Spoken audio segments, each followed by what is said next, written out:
ya leo. Lengo ni kukiondoa chama kwenye mkwamo popote kilikokuwa. Sasa kwa hiyo mwenyekiti wa chama atasema vikao hivi vimefanikiwa kwa kiasi gani. Ukweli vimefanikiwa. Kwa hiyo wasubiri wasikie kimefanikiwa kiasi gani. Kesho saa 5 kamili mkeo akijifungua lazima ushangilie. Hasa ukikuta mtoto amezaliwa mwenye miguu sawa, mikono sawa, macho sawa, akili sawa, mwili wote ni mzima na amelia vizuri, basi lazima ushangilie. Kwani hapa kulikuwa na mjamzito? Ndio maana chama cha siasa ni ujauzito. Lazima kijifungue mtoto mwenye afya atakayekuwa hadi aitetee tena familia. Kwa hiyo kusema ndio kwamba mlikuwa mko kwenye wakati mgumu chini ya Salum Mwalimu kama katibu mkuu. Kwa sasa mnaenda kuanza maisha mapya. Hilo umesema wewe. Ukweli ni upi? Ukweli ni hilo, wewe umesema hilo. Kwa hiyo mwenyekiti wa chama ndiye atakayesema je, kulikuwa kuna shida na kwamba sasa hivi hayo yameondoka, au tumemshukuru sana kwa kazi nzuri, au yote hayo atasema mwenyekiti wa chama wa taifa. Lakini wewe tathmini yako kwa muda wote aliyofanya kazi unauzungumziaje? Amegombea urais. Lazima ametuzunguka, amekitangaza chama. Ndio. Kaimu katibu mkuu ambaye pia ni naibu katibu mkuu bara, unamzungumziaje na unahisi mnaweza mkafika kwenye nchi ya ahadi kama mtendaji mkuu wa chama? Sijajua kaimu katibu mkuu ni nani, maana atatajwa na mwenyekiti kesho.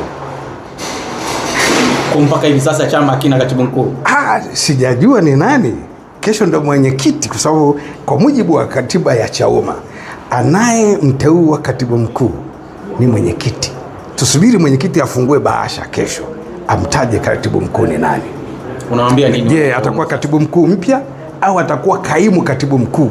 Yote hayo tutasikia kutoka kwa mwenyekiti. Kwenye vyombo vya habari ukieleza kashifa nzito sana za katibu mkuu. Sasa hivi tena ni kama uelewi. Nilikuwa nafundisha kama mwalimu. Sheria za vyama vya siasa zinasemaje kuhusu namna mali zinazotolewa na tume ya uchaguzi zinapopelekwa kwenye vyama vya siasa kwa ajili ya kampeni. Baada ya uchaguzi huwa zinafanywaje?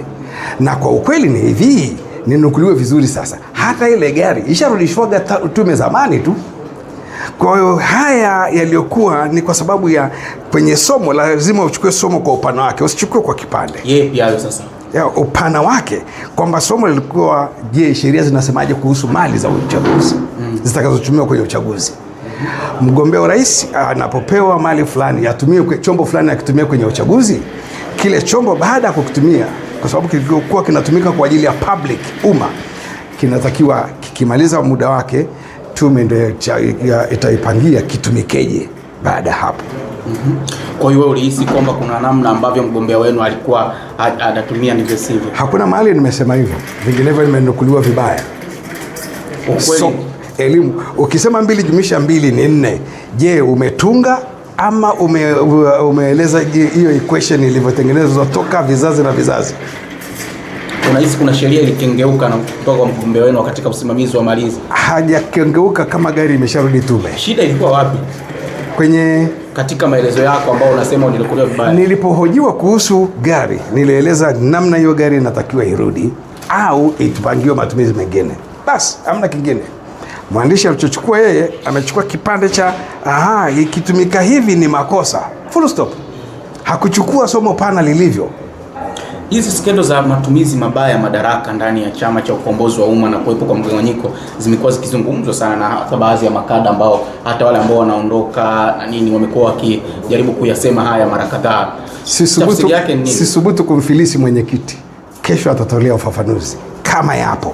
Maana hata mimi sina ushahidi kama yapo. Lakini uone kama yanatengeneza perception mbaya nje huko. Mwenyekiti atafafanua vizuri. Muwe na imani na mwenyekiti, mwanasheria, wakili msomi. Kesho mtaambiwa yote hayo.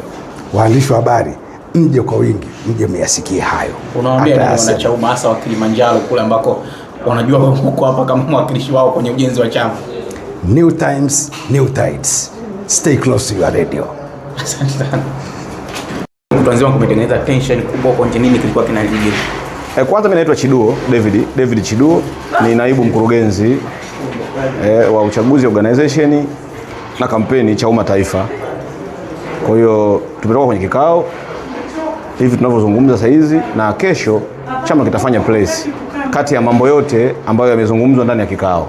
Kwa kesho saa 5 kwa maelekezo ya ofisi ya katibu mkuu na ofisi ya mheshimiwa mwenyekiti wetu Hashim Rungwe. Kesho watazungumza na waandishi wa habari. Kwa hiyo sisi tuwakaribishe waandishi wetu wa habari kesho saa 5 kwa ajili ya kuja kupokea sasa maamuzi ya chama na mambo mbalimbali ambayo yalijadiliwa kwenye kikao chetu cha kuanzia tarehe 28, 29 na 30. Tuna siku 3 hapa, tuko hapa secretariat, kamati kuu na halmashauri kuu. Chiduo, kuna mengi yanazungumzwa huko nje. Tunajua kwamba kuna maazimio kwa jumla yanaweza kuja kutolewa hiyo kesho kama unavyozungumza, lakini kuna tension kubwa ambazo zimezungumzwa, hasa vikao hivi vitatu tunazungumza kikao cha jana cha kamati kuu mpaka cha sasa kinazungumzwa hasa kuhusu nafasi ya katibu mkuu Bwana Salum Mwalimu kama hivyo. Hebu tueleze nini kilichopo kwenye jambo hili bila hata kuingia kwa undani na kupoteza maana ya kwanza chama watasema kesho. Hichi chama ni kikubwa. Watu kikijadili kwenye mitandao, hichi chama ni kikubwa. Chauma ni chama kikubwa. Kwa hiyo watu kikuzungumza, wanazungumza kwa ukubwa Chauma. Chauma sio chama kidogo. Kwa hiyo kukijifungia ndani kwa siku 3, tumesimamisha nchi, tumesimamisha mambo yote, lakini kuhusu nini tumejadili kwenye vikao na maamuzi yote ya vikao, kesho chama kinafanya place. Kwa hiyo hilo kuhusiana na ukubwa wa Chauma, watu kuzungumza, tunategemea hivyo.